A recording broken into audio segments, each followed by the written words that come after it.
अपने बच्चों के अंदर भी, खुद के अंदर भी एक आशावान हमेशा बना रहना चाहिए। जी सर। रात कितनी भी स्याह हो, एक सुनहरी सुबह होनी ही है, ये बात हमें और अपने बच्चों को बतानी ही है। बिल्कुल बिल्कुल। तो जीत के खातिर जुनून होना चाहिए, बिल्कुल। जीत के खातिर जुनून होना चाहिए।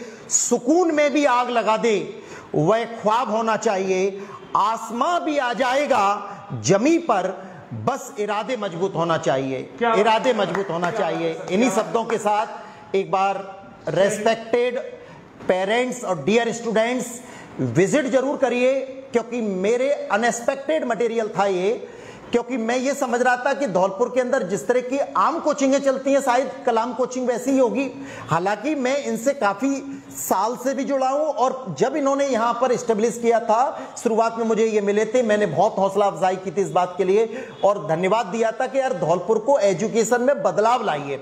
आप जैसे लोग धौलपुर के अंदर जब आएंगे तब बदलाव आएगा, अपने आप बदलाव नहीं आएगा, हमें भी आंखें खोलनी पड़ेंगी।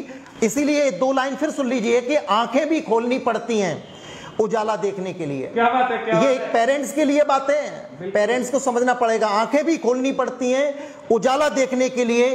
केवल सूरज के निकलने से अंधेरा दूर नहीं होता, केवल सूरज के निकलने से अंधेरा दूर नहीं होता।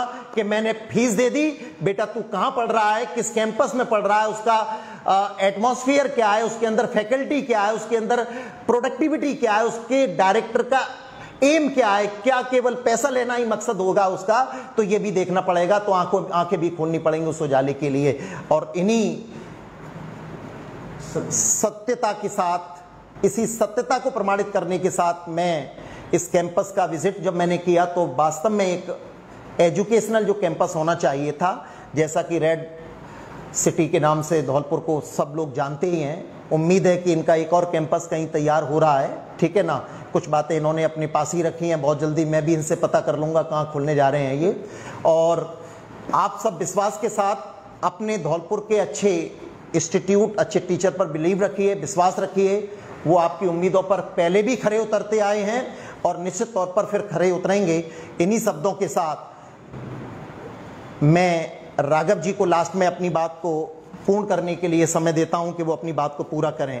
सर मैं एक चीज कहना चाहूंगा आपसे कि बहुत अच्छा लगा सर, आपने एक अपना कीमती समय निकाल करके धौलपुर के इन होनहार लाडलों में एक नव ऊर्जा का संचार किया।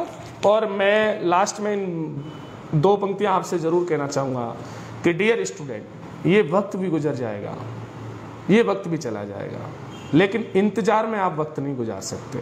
क्यों? क्योंकि इंतजार करने वालों को सिर्फ उतना ही तो मिलता है जितना मेहनत और कोशिश छोड़ देते हैं। बिल्कुल सही बात, बिल्कुल। आपके एग्जाम लेट हुए हैं, लेकिन आपके ख्वाब थोड़ी लेट